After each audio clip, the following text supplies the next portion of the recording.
This episode is proudly sponsored by your personal assistant and Amber L. Contact us today to learn how you can be a part of the vibration experience.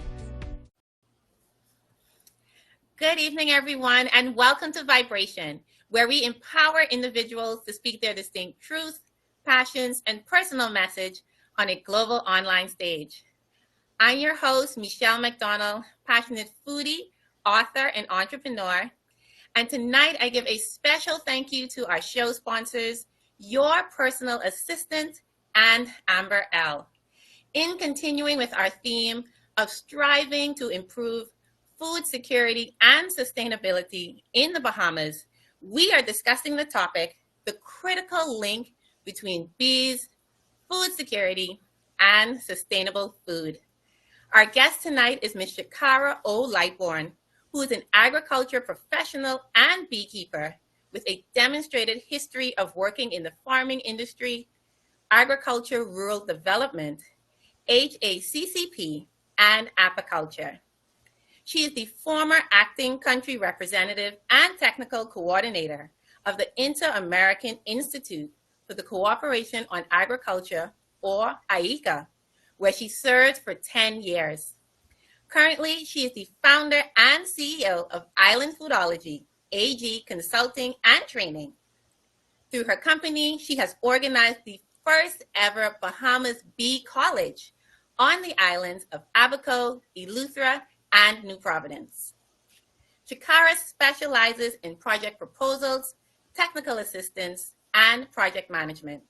She has conducted and assisted in facilitating workshops, which include, but are not limited to, agritourism, grant writing, beekeeping, aquaponics, good agriculture practices, known as GAPS, backyard farming, food safety, and various craft workshops for women. She is the only Bahamian qualified to teach the Product Safety Alliance PSA course. Shacara, thank you for joining us tonight. Thank you so much, Michelle, and congratulations on your show.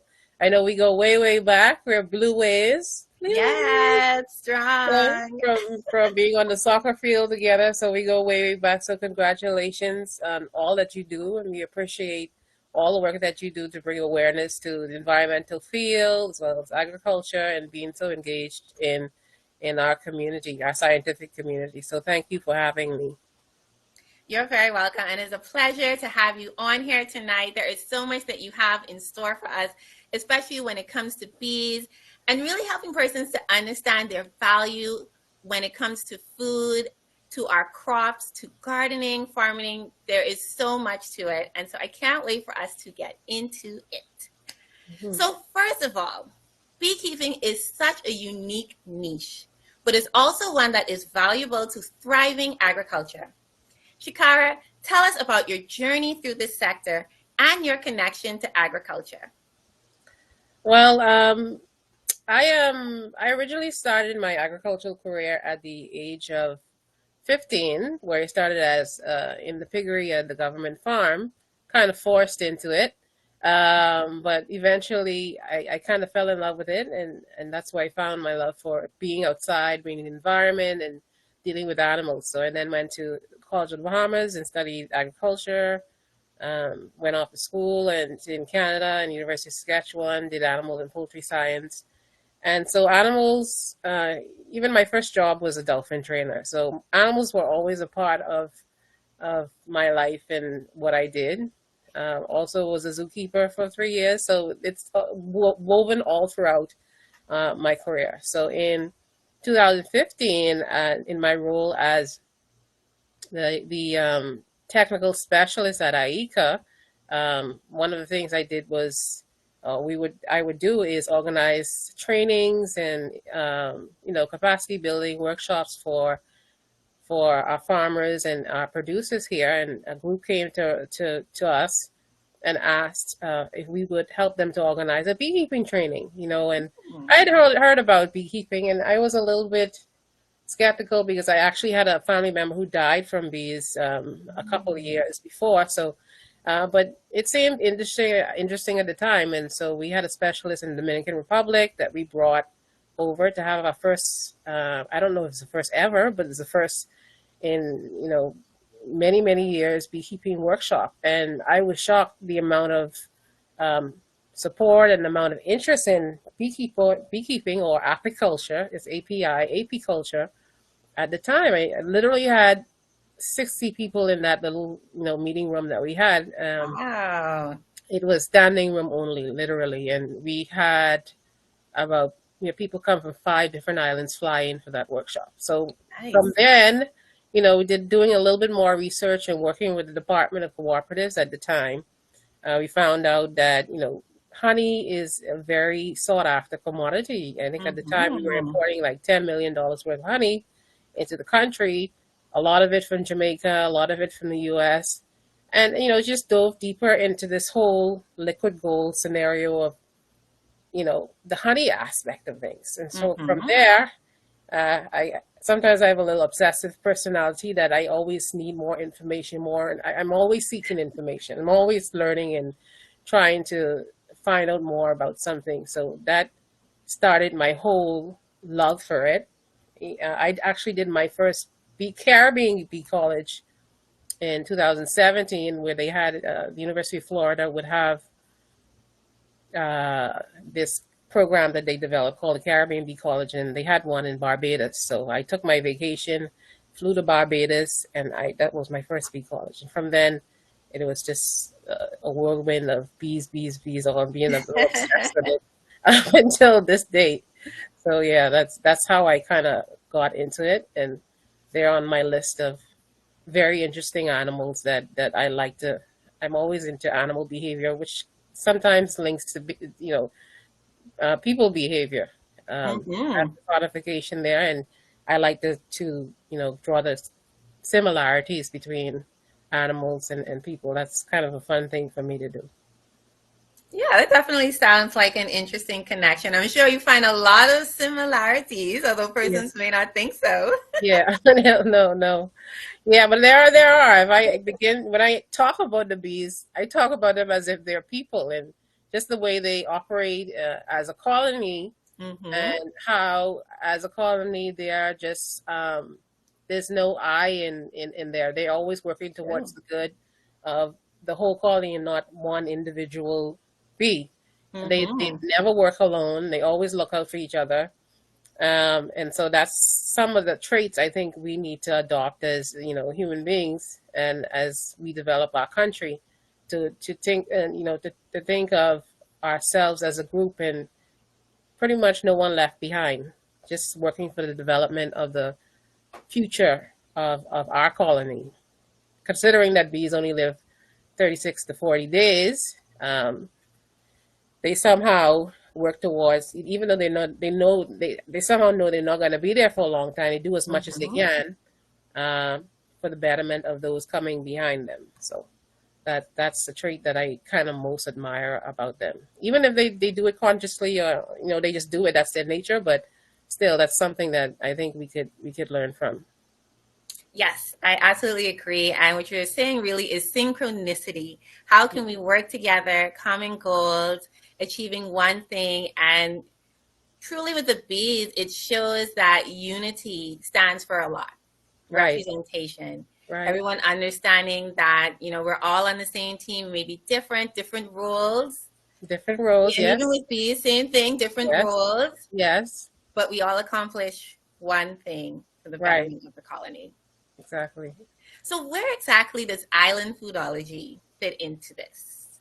Well, island foodology for me is for I've traveled a lot, uh, different parts of the world in different countries, and as Bahamians, we like to compare ourselves to these big countries. I mean, we're little in a lot of ways, but we have a big mentality, which I kind of admire.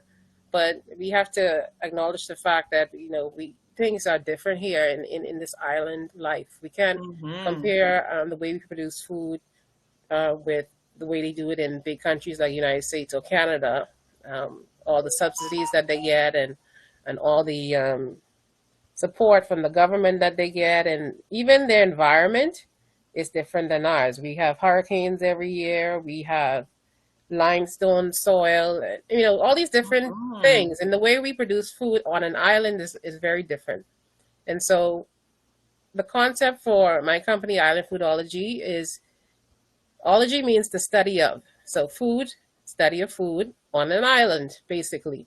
So my vision is to look at all aspects of the way that we produce food on our islands and provide solutions, sustainable solutions for farmers and agro-processors and those throughout the whole value chain from farm to table. And so that could be bees, that could be crops, that could be livestock, that can be anything, because my career so far spans all these things. So island foodology is just diving into all of those things, all of those little spots along the chain of I producing love that. producing food on an island.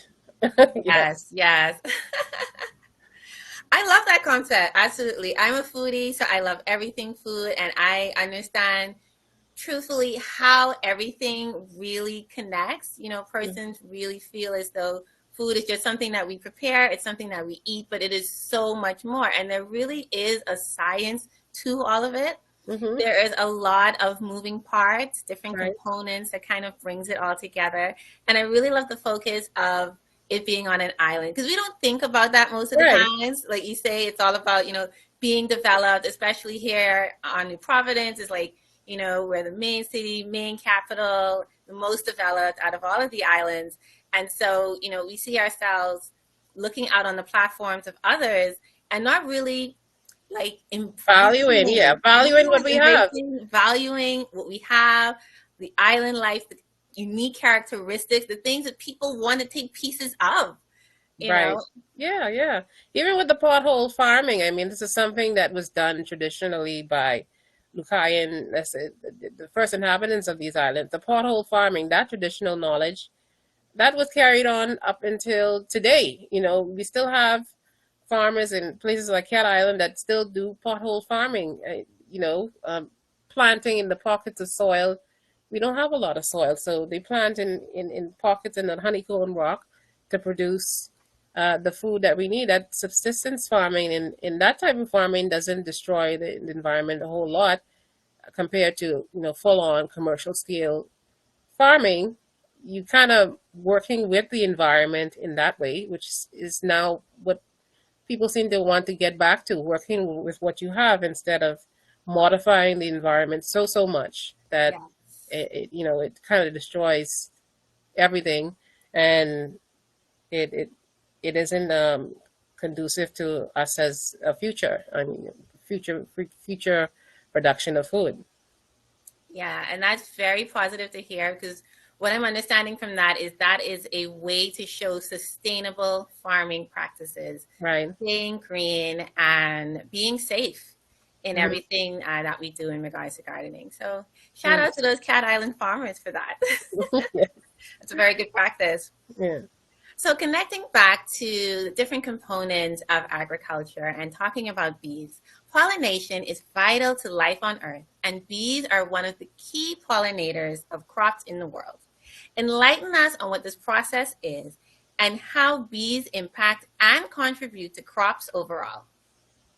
Okay, well, bees are one of many of the pollinators that you have. One of the most, I guess, the honeybees, most of the important pollinators that we have, and that's why you would hear, save the bees and whatnot. I mean, pollination really, in simple terms, is the way that plants reproduce to reproduce to be able to produce more food, fruit, flower, and fruit. So bees help with that whole process of getting the male reproductive parts of the female reproductive parts of the plant. So basically, that's all it is. So bees kind of jump from flower to flower, flower to flower. They can literally pollinate 5,000 plants a day.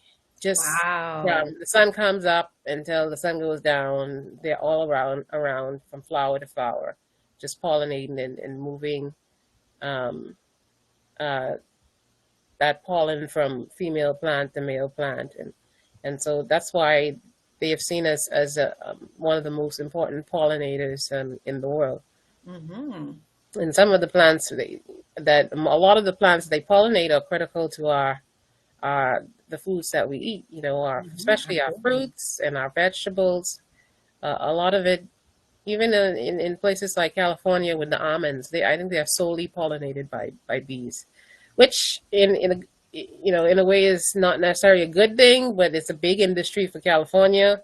A lot of the Mm-hmm. bees are trucked from Florida to California just to pollinate almonds, and it's good for the beekeepers because they make quite a bit of money just from pollination. Mm-hmm. I don't think that we're there yet because we're still pretty much rich in our having a lot of bees here in the Bahamas, and we're so uninhabited. So I don't think that's of much value for people yet, or people see as the value yet, because we're not set up the way that the United States is in terms of farming practices, and that's why I'm saying, in terms of island, the way we produce food on the island is quite different than how we produce food on in a big country like that. So. Long story short, pollination is definitely important, even for our native plants. Some of our Mm-hmm. native plants, like pigeon peas and wild coffee, and these different plants that birds, particularly birds and other animals, depend on, pollinated by bees. So even if it doesn't benefit us as human beings directly, it does benefit our wildlife to have that pollination process continue.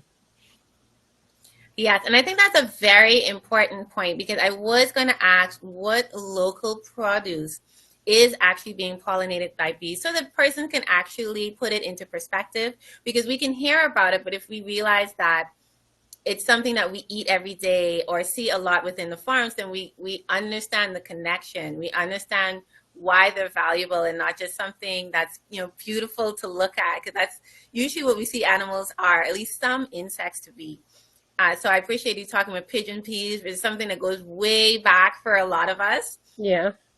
Pigeon peas, some of our sages, all the sages, black, white, pink sage, peas, beans, wild tamarind, all the mangroves, the three mangroves, the Oh, black, the white, um, buttonwood, and red mangroves. You even have mangrove honey. In Florida, they have mangrove honey.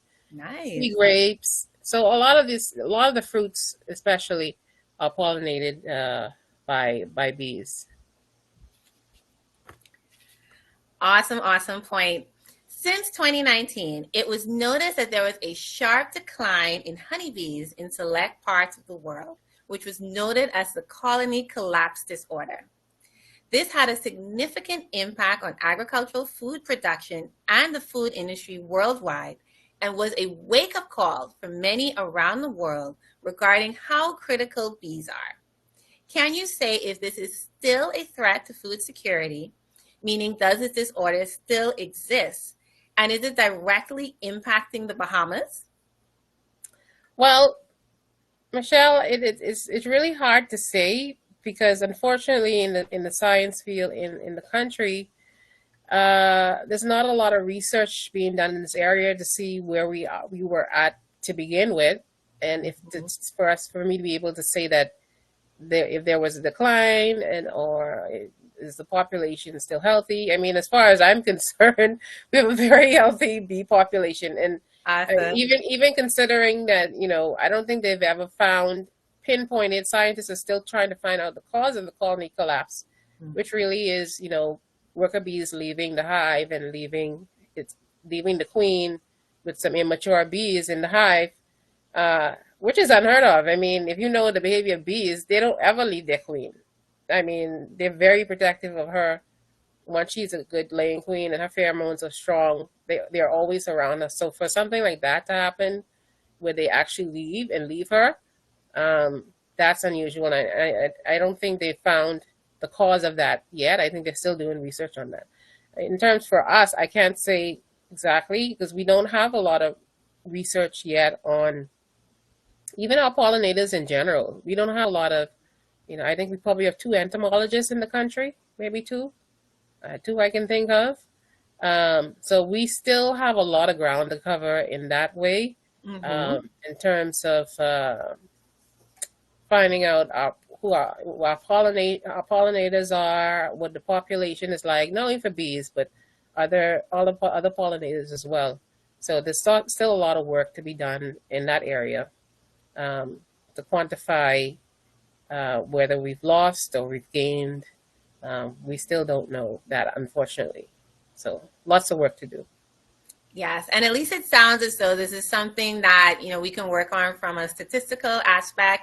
We can Hmm. put some more like time and focus into it, because if it has been noticed from a global perspective that it had a direct impact from that time. And then interestingly enough, 2019 was when we were dealing with the pandemic of COVID-19, and there were different food shortages and that sort of thing.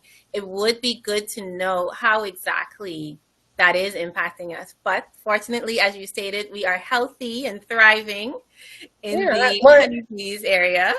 I think maybe too we don't notice it because we have a lot of vegetation here. It's not large, intensive farming. I think some scientists were linking it to pesticide use, and we do Mm. use pesticides here, but not on the scale that they do in those larger countries. Like pesticide use is so widely used. I think probably too because we don't really have access to as much of it as they do.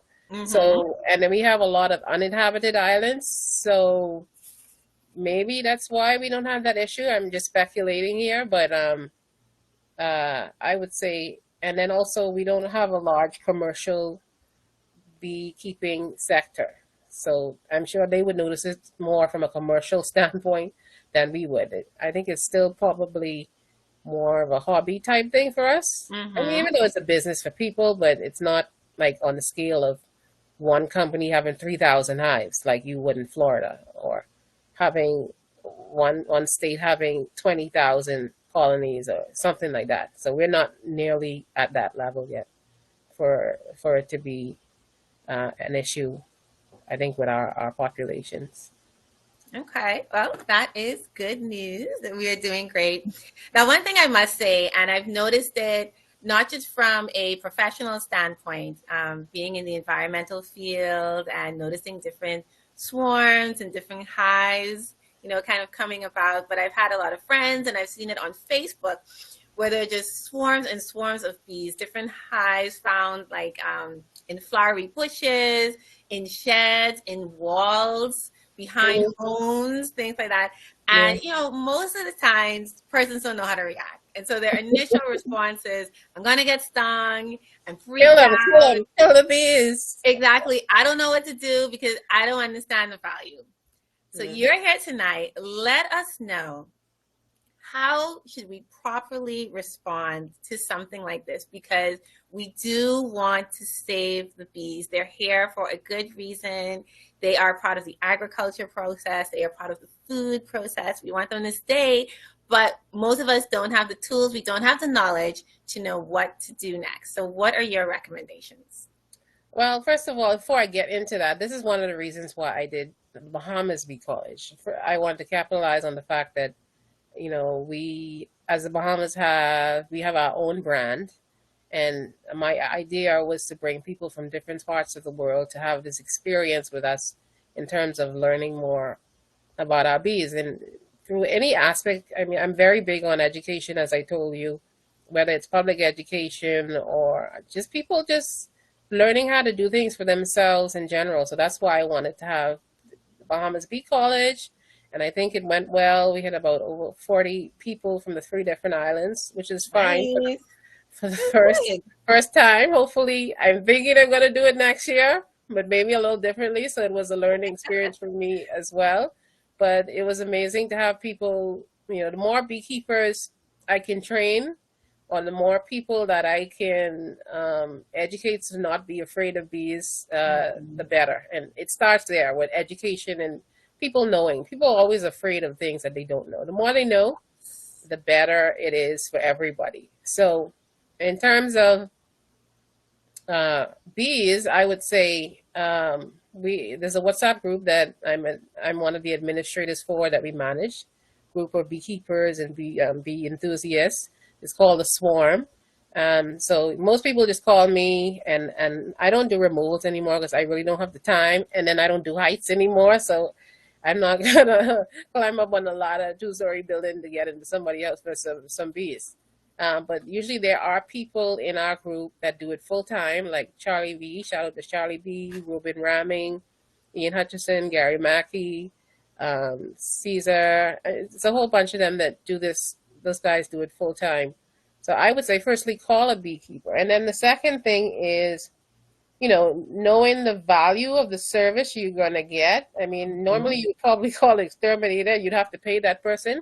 But removal of bees is also a paid job. I mean, because sometimes it'll take you 4 to 5 hours just to move one colony, depending on how big the colony is. And sometimes people don't want to pay for it. They figure, oh, you're getting honey, and that's not true. I mean, people see honey, they see comb, and they figure it's honey, and it's not. Comb is just a storing mechanism for the bees. It's like having a cupboard, and you put water in the cupboard, you put sugar in the cupboard, you put pollen in the cupboard, and just because you see that cupboard doesn't mean that there's honey in it, if you understand what I'm saying. So compartments, and sometimes you go in there and the bees don't have any honey in there. It's just babies. It's just babies and pollen and nectar or whatever. And it's not, something, it's not payment for somebody spending hours and putting their lives in danger to climb 2 stories to remove some bees. So people have to see the value in that as well. It's a job. And I mean, the benefit is the bees are removed safely. More than likely, the bees won't come back if the job is done properly, because usually if an exterminator goes in there, they'll probably spray the bees and they won't remove the comb. And then when the chemical wears off, a new set of bees will move in again. Whereas the beekeeper will go in there and move everything, the comb, move the bees, and then kind of plug up the hole. That takes a little bit more time, but you have, you're doing something good for the environment, and you'll less likely have those bees come back again if it's done properly. So I want people to know the value of that service, and know that it's something that sometimes you may have to pay for. I mean, one of these days, I hope to have a nonprofit just for that, especially for those people who can't afford to pay for it, like older people. You see a lot of bees in those clapboard houses. They love bees, love those wooden houses. And sometimes you'll have a whole wall of them. People been living with bees in their house for 3 and 4 years, like just whole. Wow. So if, you have some kind of nonprofit or some corporate sponsor or somebody that kind of, could subsidize that service, that would be awesome. And that's, something that I hope to do in the future, because the bees aren't going anywhere. And this is swarm season, summertime, spring, summertime. All the animals are having babies. I've seen flies. I've seen all the insects. All right. All the insects are coming out around this kind of time. So the bees are no different in that way. But yeah, I would say call a beekeeper. There's quite a bit of us on Facebook. You have my number there at Island Foodology. And I will continue my education of bees so that I can train more beekeepers. I mean, more people at least know how to do removals, so that maybe people can do it themselves, or at least have, my goal would be to have in every constituency in Nassau, have at least 5 beekeepers you can call on in your own neighborhood. That would be very nice. That's something that I would like to see. At least have 5 to 6 people in your neighborhood that you can call on to remove the bees if you have that problem. Yes, that is a very, very good point, because what they are doing is a service. And although they are removing a problem for you, which would be the bees who just happen to be not in the right place at that time, and moving over to some place that is safer so they can continue to do what they naturally do, you do have to be respectful of that person and be mindful of the time and the energy that they're putting into that to ensure that. And the danger. I mean, the danger of the heights. You could fall. You're in a hot suit. The suit is so hot. You're sweating, dehydrated. I mean, it's a lot. All the tools. It's a lot. So just, be mindful of that. And when people kind of quote you their price, I mean, you could possibly work with them on that. And But just be mindful of that. It's not a free, honey is not payment for doing that kind of work. Yes. So a special shout out to all of the beekeepers Hmm. throughout the Bahamas, the members of the Swarm WhatsApp group. We appreciate everything that you're doing, and we appreciate that you are taking care of the bees as well, because you are removing them safely and putting them back into their natural habitat so they can continue to do what they're doing. Hmm. So another thing is, we have identified that bees are a valuable aspect of the food process, right? So when we talk Hmm. about pollination and the different crops, especially those found here in the Bahamas, and I think that that was a very important point to make, especially when it comes to food security, which is having adequate access to different types of food. And of course, with sustainable foods, is ensuring that we're using practices that are safe for the plants so that we have a higher quality of food. So, in your experience when it comes to beekeeping and understanding everything when it comes to bees, would you say that they are indeed a critical aspect of those two things? Oh yeah, most definitely they are a critical aspect of the whole, food production chain. They're just one part, one important part of everything of our environment. And I think the more education, again, that we have in our schools from the primary school level, that's why I like to carry around. I have a little observation hive that I carry around with me with two frames of live bees. Even adults are fascinated just to see them in the environment. I just was at an expo on the weekend, and Yes. people were just like going crazy for these bees. And I had some baby chicks too who were really, really cute. And so for people to see it and touch it, or Mhm. even taste the honeycomb, is a different experience. And that's what I want to bring to people who are not able to say, come out to the farm all the time, especially in the corporate world, you're not going to have time all the time, but just to bring agriculture to the people, bring it closer and make people, um, bring people closer to their food. And I think people have a better respect for it once they're closer to it and they know more about it. Again, knowledge is power Mhm. in a lot of ways, and it moves towards us being serious about food security, us Mhm. being serious about food defense, even seeing agriculture is as a national security issue, Yeah. because that's something that we don't talk about a lot of.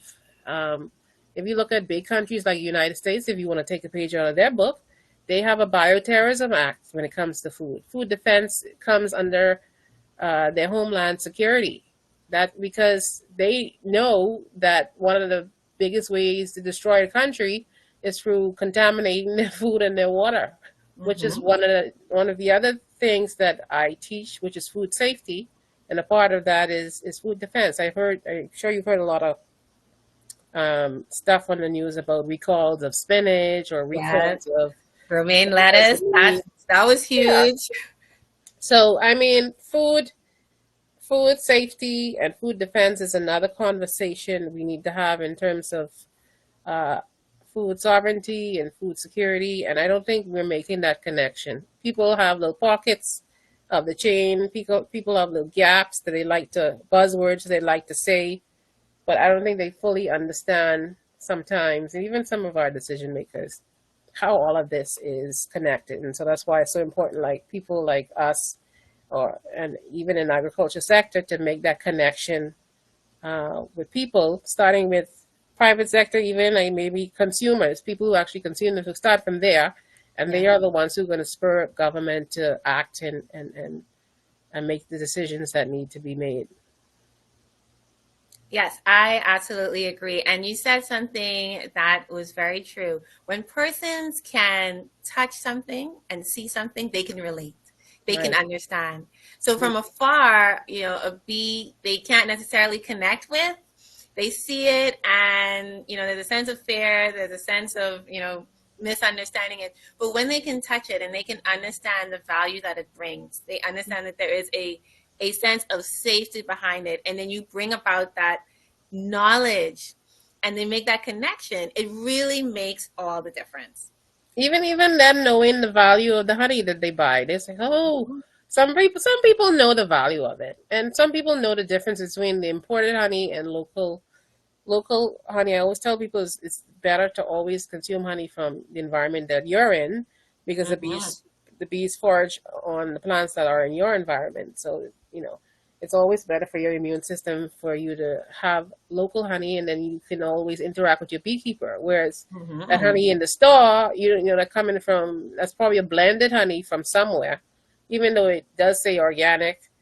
It could have some trace of pesticides in it. They don't know.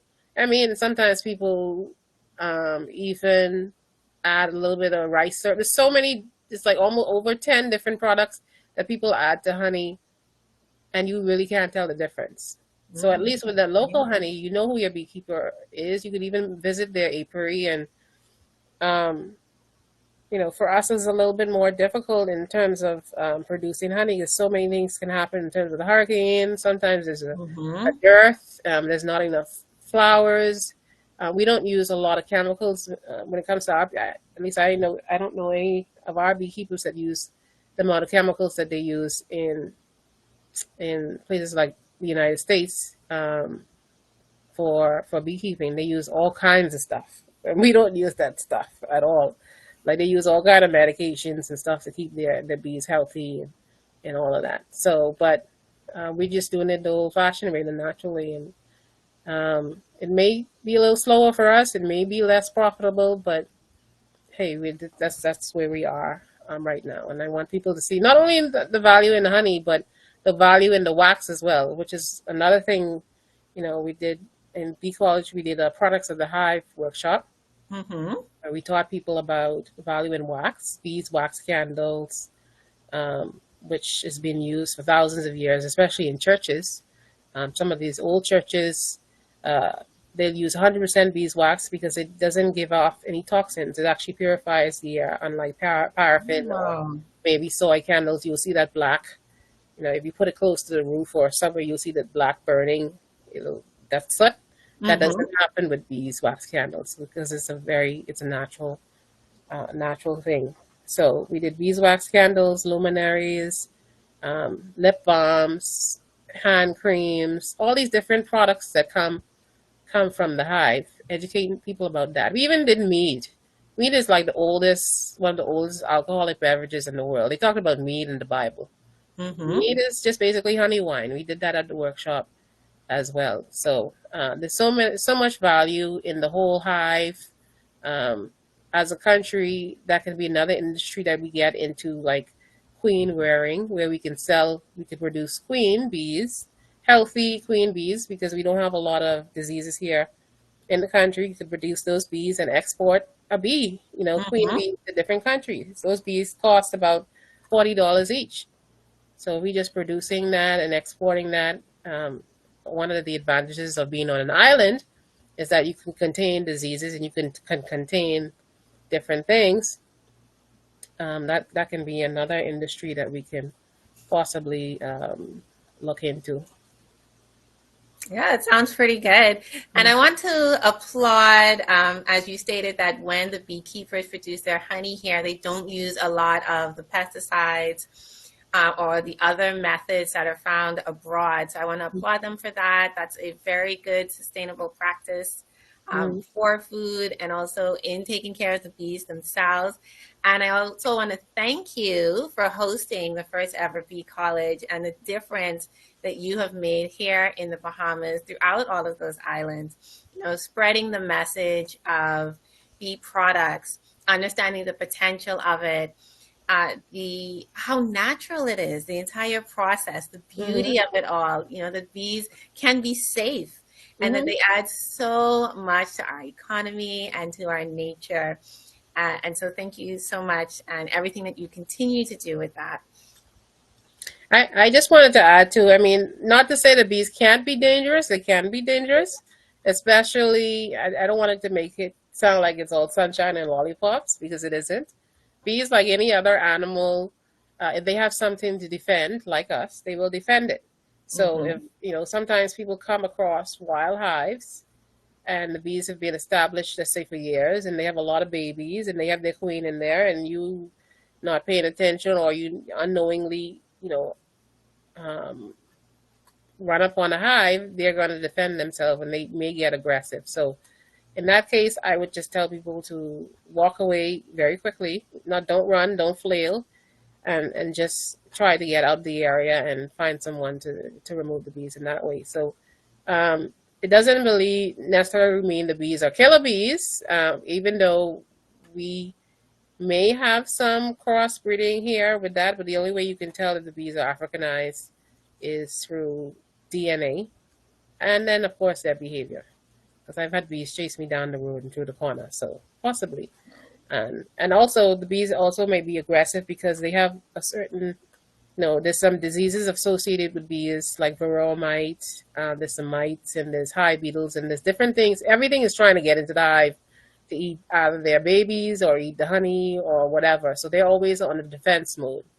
If you walk up to a hive and you feel a bee like kind of headbutt you, they always give you a warning before they come in.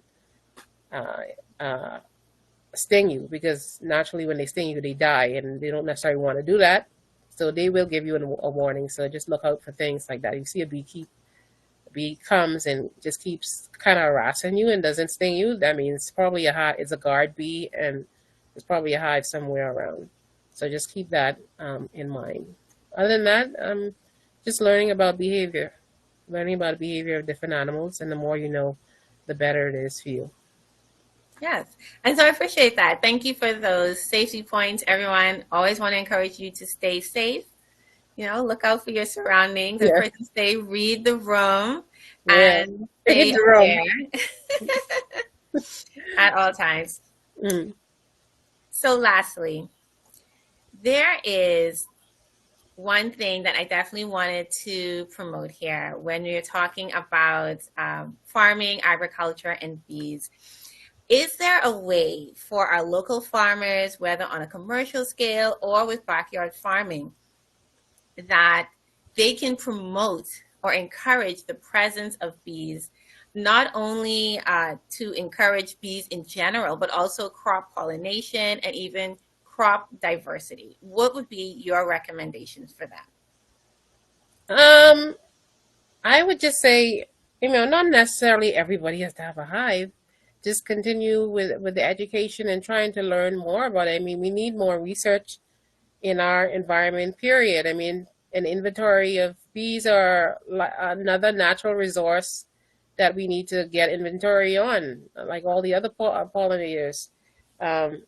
Just advocate for more research, advocate for more grants or research projects or proposals. Put the government put more money into that type of stuff through, I don't know, institutions like Bahamas Bee, or even nonprofits, or even, companies like mine that are more socially and environmentally minded. Put funding in those areas, and people can actually advocate for that information to be gained and shared with the whole country so that we can make better decisions. I would say everybody has to have a beehive. Because not everybody's cut out for that. Nobody wants to get stung 5-6 times a day. Some people are very allergic. But yeah, just advocacy, I would say. Advocacy and education would be key. Just so that becomes more widespread. PSAs, the knowledge becomes as widespread as possible.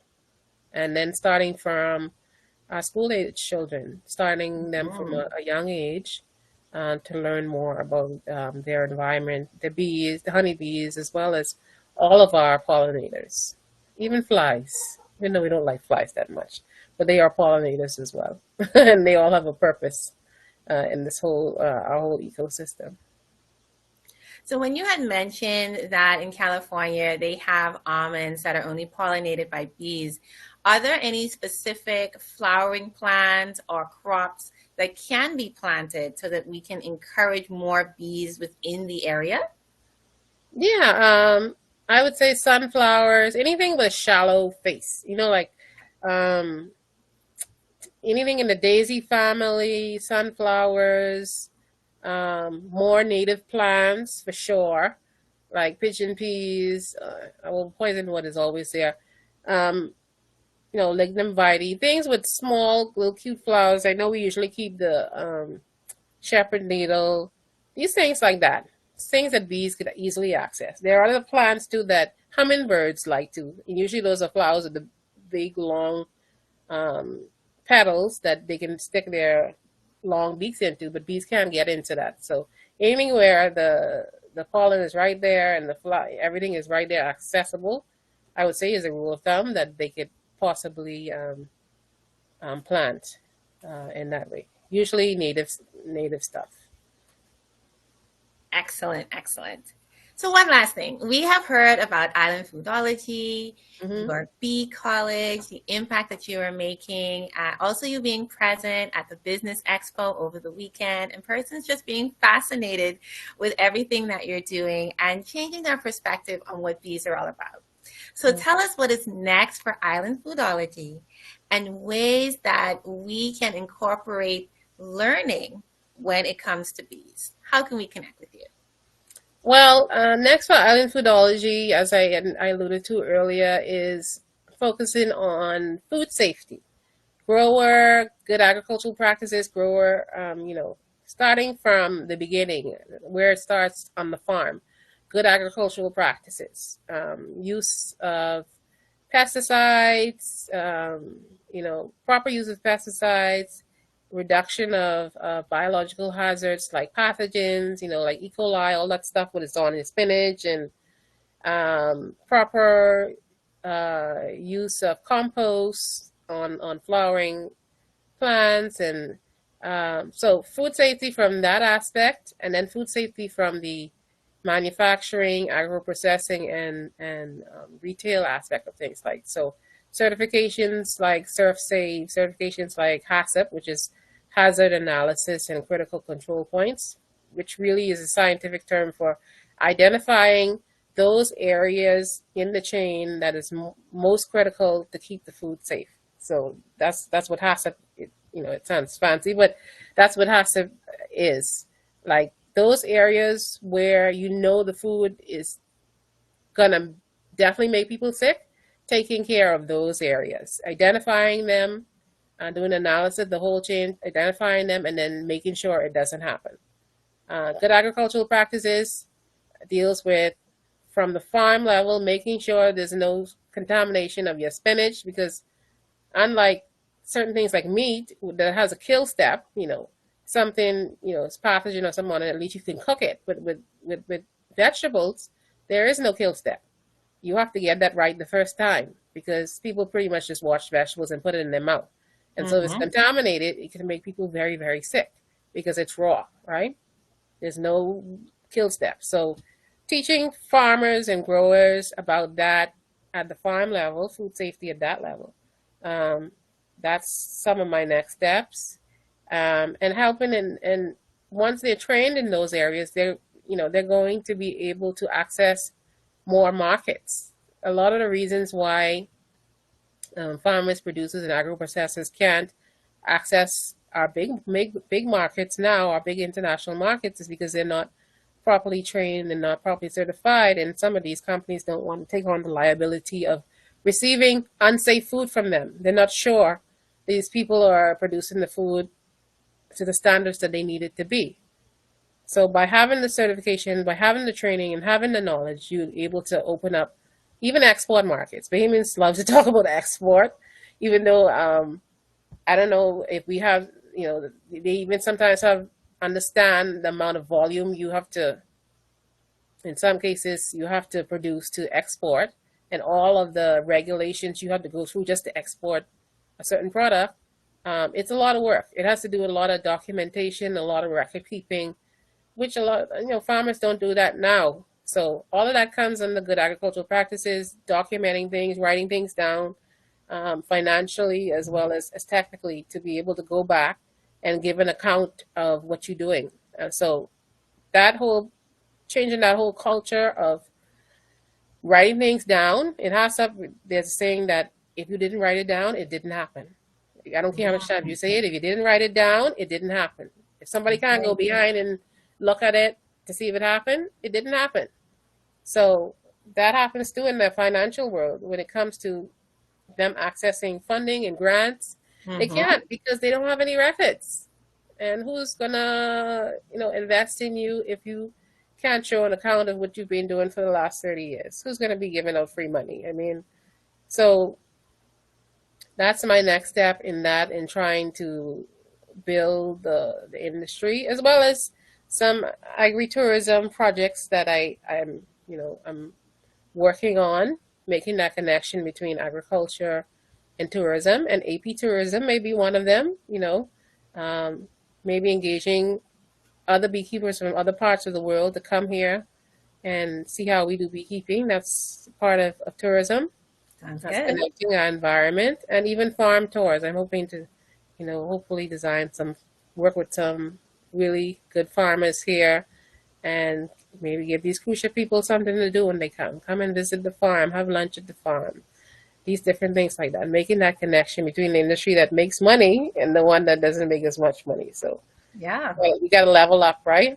I Um, agree. so leveling up in that way. So, and then as well as some other consultancy works that I have. So there's a lots of work to do. Let's just put it that way. There's lots to do, and if you have that mind and that vision to do it. So I think I'm ready for that at this point in my life. Awesome. And I love it. AP tourism, agritourism, bridging Mhm. that gap. As you said, a lot of the farmers are still kind of old school, right? And so you're Mhm. kind of bringing them up to speed. You know, if you want more of the opportunities, if you want more grants and funding, if you want more international support, if you want to expand your brand, there are just a few practices, good agricultural practices, that you Mhm. need to instill into your business just to make it better for you. And not only, and just to be fair, it's not only the farmers, it's even the policymakers. The Mm-hmm. policymakers and the leaders. I mean, a lot of people still have this nostalgic idea of agriculture, just digging in the dirt. I remember Grammy and Granddaddy used to plant sweet potato and corn in the field, and okay, that's fine, but I think we're getting a little beyond that now. We're talking about Yes. feeding a country of almost 400,000 people, and we Mm-hmm. didn't have a big tourism industry back then where we have like almost 6 million people coming to visit us. I mean, that's like you're in your house and you only buy enough food for you and your family, but then you have like 1,000 visitors coming to your house, and so you got to find food for them to eat Yes. in some way to offset um, that demand of resources. So Mm-hmm. from the top to the bottom, there has to be education. It's just not talking about it all the time. Everybody needs to understand, and so we have a lot of work to do in that regard, I think. Absolutely. Shakara, thank you for enlightening us on the huge impact that bees have on our local food security, thriving crop production, and increasing crop value. You have changed the perspective on the presence of bees in our local environment and provided helpful tips for our farmers and gardeners to increase their crop pollination. Through your Bee College, you've also provided an interactive and educational platform for building an appreciation and respect for bees and apiculture. To connect with Shakara at Island Foodology and to learn more about her programs with agriculture, agritourism, and beekeeping, you can contact her at 242-466-3885 or Shakara L at islandfoodology.com. This episode is proudly sponsored by your personal assistant and Amber L. I thank our audience for watching, and of course, our guest speaker, Shacara Lightbourne, who continues to share with the world of bees and providing a source of education on a national level. If you've missed the first half of this episode, you can watch the full replay on this page. I invite you to follow this page for show updates and tune in next week for another episode of Vibration where we raise your frequency and amplify your truth. See you next week. Thank you so much. You're All welcome. right.